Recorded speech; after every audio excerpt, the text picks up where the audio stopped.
अस्सलाम वालेकुम तमाम दोस्तों को। उम्मीद है आप लोग खैरियत से होंगे।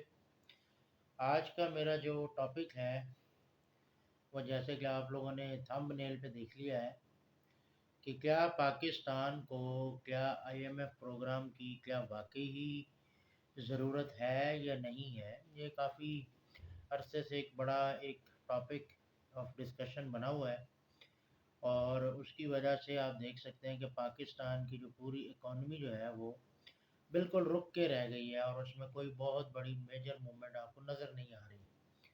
और उसकी वजह से मार्केट में एक अनसर्टिनिटी भी है, मार्केट के अंदर काफ़ी ज़्यादा लोग परेशान भी हैं। अच्छा, मज़े की बात ये होती है कि जब परेशानी होती है वो फिर बहुत साइड्स होती है ना। जो लोग कारोबारी शख्सियत है वो भी परेशान है, कंज्यूमर भी परेशान है। अब कंज्यूमर क्यों परेशान है? कंज्यूमर ये परेशान है कि पता नहीं आज ये चीज़ मैं 200 रुपए की जो ले रहा हूँ कल को ये 300 रुपए की ना हो जाए। अच्छा, जब 300 रुपए का होने का खतरा होता है तो वो फिर पैनिक बाइंग करता है। अच्छा, ये उसको ये नहीं पता कि मार्केट आया किस तरफ जाएगी। अब देखना है, हर चीज़ की एक लिमिट है ना। मिसाल के तौर पर अगर एक चीज़ उसकी कीमत 200 रुपए है वो 250 पे चले जाएगी तो लोग भी एक चीज़ सोचेंगे कि नहीं यार, क्या ये 200 से जो 250 पे जा रही है, आया ये 250 रुपए इसकी बनती भी है। या दूसरी चीज़ ये होती है कि क्या लोगों में इतनी कैपेसिटी भी है कि वो उसको ख़रीद सकें।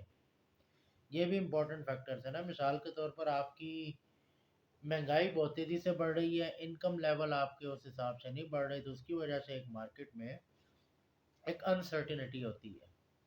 तो मैंने कुछ चीज़ों के ऊपर इम्पोर्टेंट जो डाटा मुझे रिसीव हुआ था उसके ऊपर मैंने थोड़ी सी वर्किंग की और उस वर्किंग को मैंने काफ़ी हद तक जो है वो तफसील से देखा और उसमें मुख्तलिफ पॉइंट्स के ऊपर जो है वो मैंने गौर व फिक्र किया। उसमें सबसे पहले मैंने जो मेन वर्किंग ये की कि जो हमारा इंपोर्ट बिल जिसका एक बहुत बड़ा इशू बना हुआ है उसके ऊपर मैंने वर्किंग की। उसको थोड़ा सा एनालाइज किया कि कौन से आइटम्स जो हैं वो हमारे लिए ज़रूरी हैं, वो आने चाहिए या नहीं आने चाहिए। कौन से आइटम्स ऐसे हैं जिस पर हम समझते हैं कि फ़िज़ूल खर्ची भी हो रही है, उसकी ज़रूरत नहीं है। तो वो मैंने कुछ आइटम्स को जो है वो बेसिकली एनालाइज़ किया है और आइडेंटिफ़ाई किया है, तो आपको मैं दिखाता हूँ। तो आप ये देखें ज़रा इसको और आपको मैं ज़रा अपना एनालिसिस ज़रा क्लियर करके देता हूँ। तो जैसा कि आप देख सकते हैं कि पाकिस्तान की जो इम्पोर्टेड आइटम्स की जो लिस्ट मैंने निकाली है। अच्छा, बाय द वे ये मैं क्लियर कर दूँ कि ये 2021 का डाटा है, जो कि 2022 में मुख्तलिफ जो दुनिया की एजेंसीज़ हैं जिसमें आईएमएफ भी शामिल है, उन्होंने ये इम्पोर्ट डाटा जो है वो आपका उन्होंने शेयर किया है।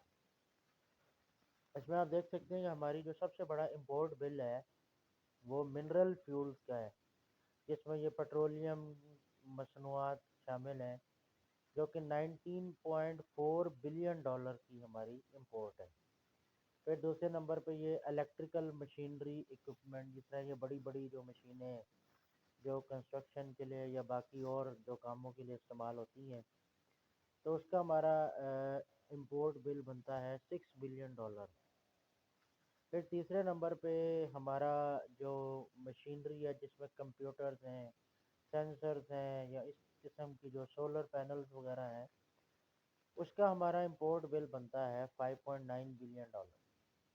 Iron steel 4.6 billion dollar. Pharmaceuticals दवाइयों की जो कंपनीज हैं वो 3.8 बिलियन डॉलर का इंपोर्ट बिल है। उसके अलावा animal vegetable fats oil waxes, ये जो हम ऑयल जो यूज़ करते हैं वेजिटेबल ऑयल, उसका जनाब 3.6 बिलियन डॉलर का इंपोर्ट बिल है। उसके अलावा जो गाड़ियाँ वो 3.3 बिलियन डॉलर है। फिर प्लास्टिक आर्टिकल्स 3.02 बिलियन डॉलर। और ऑर्गेनिक केमिकल्स जो हैं उनका हमारा बिल 3.01 बिलियन डॉलर का बनता है। ऑयल सीड्स का जो हमारा बिल है वो 1.99 बिलियन डॉलर का हमारा बिल बनता है, इंपोर्ट बिल। अच्छा, फर्दर इसको हमने थोड़ा सा स्टडी किया है जिसमें पेट्रोलियम मसनूआत शामिल हैं। उसमें हमारा अगर आप देखें सबसे ज़्यादा हमारा इंपोर्ट बिल आ रहा है processed petroleum oil 8 billion dollar. Petroleum gases $4.6 billion, ये जो गैस वगैरह जो हम मंगवाते हैं इसमें ये एलएनजी शामिल है, $4.6 बिलियन। फिर क्रूड ऑयल वो अलहदा है, $4.2 बिलियन। कोल सॉलिड फ्यूल्स ये 2.3 billion. Petroleum oil residues $68.3 million. Coal tar oils ये $48.1 million. Coke semi coke $39.4 million. ये वो वाली कोक नहीं जो आप पीते हैं, मैं उसकी बात नहीं कर रहा, ये दूसरी कोक है, ये केमिकल्स हैं। इलेक्ट्रिकल एनर्जी यानी कि जो बिजली में जो आपका तेल यूज़ होता है वो $39 million sorry. Lignite $28.2 million. Petroleum jelly mineral waxes $12.3 million. तो जैसे कि ये प्रोसेस पेट्रोलियम ऑयल्स के ऊपर मुझे काफ़ी शदीद इतराज़ है, क्योंकि इस पर आप देख सकते हैं कि हम $8 बिलियन जो हैं वो पे करते हैं सॉरी प्रोसेस पेट्रोलियम ऑयल्स की मद में, जो कि बहुत ज़्यादा है। उसकी वजह यह है कि अगर हम क्रूड ऑयल ले रहे हैं $4.2 बिलियन का, तो हमें चाहिए कि हम उसको ख़ुद रिफ़ाइन करके अच्छी रिफ़ाइन करके उसको बेहतर तरीके से हम अपनी ज़रूरत के मुताबिक जो है वो करें। क्योंकि अगर हम $4.2 बिलियन की क्रूड ऑयल ले रहे हैं तो फिर हम $8 बिलियन का प्रोसेस्ड पेट्रोलियम ऑयल्स का कोई मकसद ही नहीं है। हमें चाहिए कि हम अपनी जो रिफ़ाइनरीज़ हैं उसको अपग्रेड करें, उसके ऊपर थोड़ी सी इन्वेस्टमेंट करें। जो $8 बिलियन हम तेल बाहर से जो ख़रीद रहे हैं प्रोसेस्ड पेट्रोलियम ऑयल, उसमें से $2 बिलियन भी हम अपनी रिफ़ाइनरीज़ पे लगा दें तो हम आगे फ्यूचर में ये $8 से $9 बिलियन बचा सकते हैं, बल्कि ज़्यादा ही बचा सकते हैं। अब ये इलेक्ट्रिकल एनर्जी को आप $39 मिलियन का जो फ्यूल दे रहे हैं, ठीक है ना, वो भी आपकी रिफ़ाइनरीज़ फ्यूल बना देंगी, तो आपको क्या ज़रूरत पड़ी कि आप इलेक्ट्रिकल एनर्जी के लिए, तो ये आपकी 8 से 9 बिलियन डॉलर जो है ना वो आप आराम से इसकी मद में बचा सकते हैं। तो इस पर मुझे इतराज़ था, मैंने कहा ये पॉइंट काफ़ी इम्पोर्टेंट है। अच्छा, उसके बाद हमारा जो सबसे बड़ा जो इम्पोर्ट आइटम है वो है इलेक्ट्रिकल प्रोडक्ट इंपोर्ट्स, ठीक है, जिसमें सबसे पहले हमारा आते हैं फ़ोन सिस्टम डिवाइसेस, जिसमें स्मार्टफोन्स भी शामिल हैं, जो कि $2.7 बिलियन की इंपोर्ट बनती है। देखिए, इस पर मेरा पॉइंट ऑफ व्यू ये है कि जो शख्स $200 का मोबाइल फ़ोन ख़रीद सकता है ना, वो 210 का भी ख़रीद सकता है, 220 का भी ख़रीद सकता है। जो शख्स $500 का मोबाइल फ़ोन महंगा मोबाइल ख़रीद सकता है ना, वो 550 का भी ख़रीद सकता है, $600 का भी ख़रीद सकता है। और जो शख्स सबसे महंगा फ़ोन यानी $1000 का जो मोबाइल है ख़रीद सकता है ना, वो मैं समझता हूँ 1100 का भी ख़रीद सकता है, उसको कोई मसला नहीं है। मेरा अपना ये ख़्याल है कि ये जो हमारा स्मार्टफोन्स हैं, इसके ऊपर एक सूटेबल इंपोर्ट ड्यूटी होनी चाहिए। मिसाल के तौर पे अगर जो $200 का मोबाइल है उसको आप $210 $220 की प्राइस करें, ताकि वो $10 से $20 जो है वो आपके पास एडिशनल आए।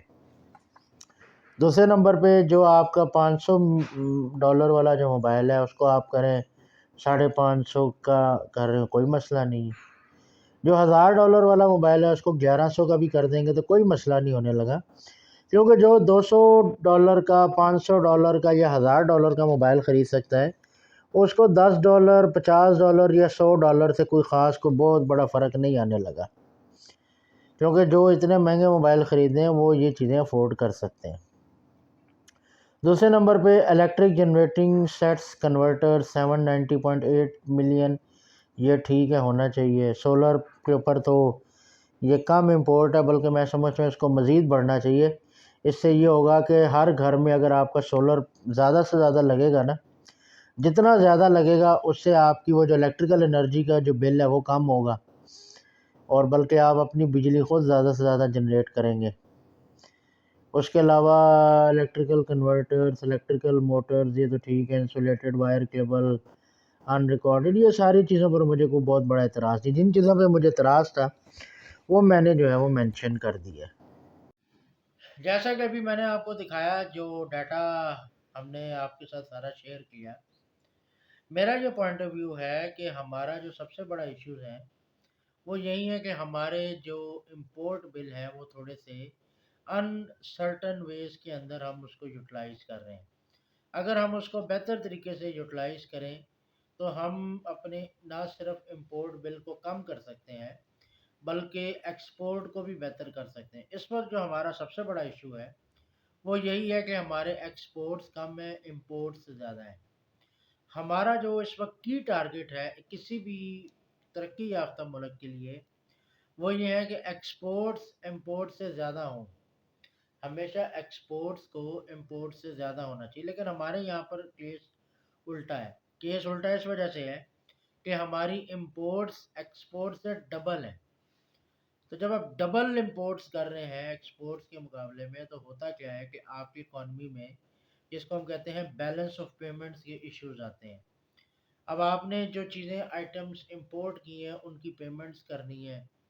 अब वो जब पेमेंट्स आपने करनी है तो जाहिर है कि वो एक आपके लिए मैटर ऑफ कंसर्न बनता है।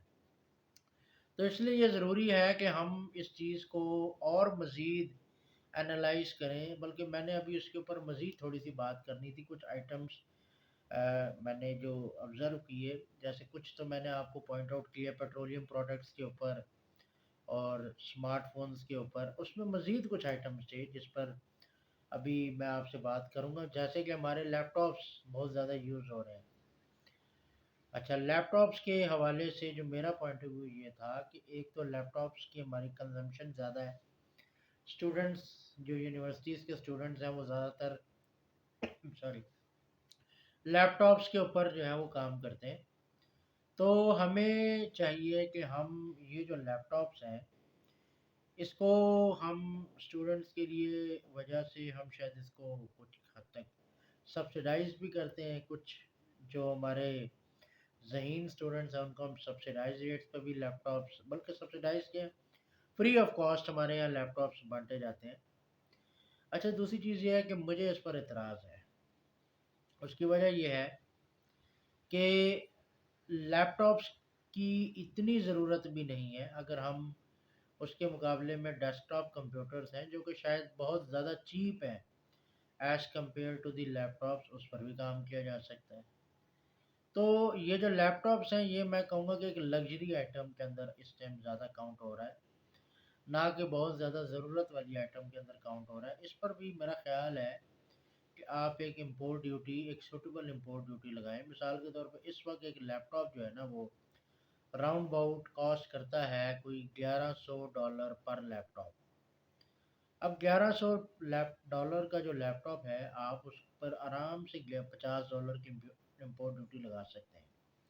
अब 1100 से 1150 पे चले जाएंगे, कोई ऐसा बड़ा इशू नहीं है। और भी बहुत सारे हमारे यहाँ पे लग्जरी आइटम्स हैं, इम्पोर्टेड आइटम्स हैं जिसको हम मुनासिब ड्यूटी लगा के उसको एक कर सकते हैं।